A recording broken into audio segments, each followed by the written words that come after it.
বলতে পারেন মহিলারা জাহান্নামে বেশি যাবে কেন? ওদের বদনাম বেশি। যখন আল্লাহ রাসূল বললেন ইয়া মাশারা নিসা তাসাদ্দাকনা ফাইন উরিত আকসার আহলে আন-নার, মহিলারা শোনো শোনো শোনো শোনো, তোমরা দান করো, আমি তোমাদের অধিকাংশ দেখি জাহান্নামে।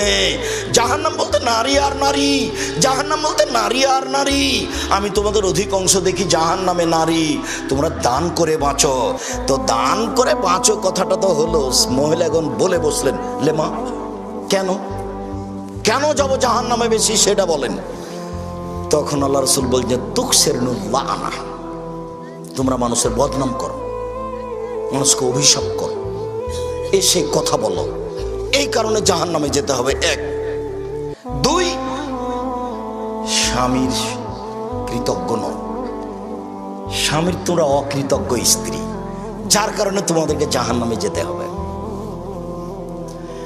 রাসূল সাল্লাল্লাহু আলাইহি ওয়াসাল্লামকে জিজ্ঞাসা করো আল্লাহর নবী মান্নাজাত বাঁচার পথ কি? তখন আল্লাহ রাসূল বললেন শোনো, আলজাম লিসানাক, মুখে বদনাম করিও না, জান্নাত পাবা। দুই, ওয়ালজাম বাইতাক, বাড়ি থেকে বাহিরে যায় না, জান্নাত পাবা। তিন, পাপের জন্য কাঁদো, জান্নাত পাবা। আয়েশা রাদিয়াল্লাহু তাআলা আনহা বলেন আমি বললাম আল্লাহর নবী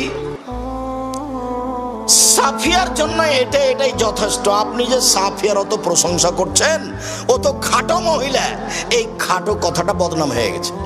তখন আল্লাহ রাসূল বলছেন আয়েশা শোনো, লাকাত কুলতে কালেমাতান লা মুজিজাত বিহাল বাহার আলা মাজাজাতু, আয়েশা তুমি যে কথাটা বলেছো, এই কথাটা যদি সাগরে ফেলে দেওয়া হয় সাগরের পানি ঘোলা হয়ে যাবে। আয়েশা রাদিয়াল্লাহু আনহা কি বলেছেন? বলেছেন যে সাফিয়া খাটো, খাটো কথাটাই বদনাম।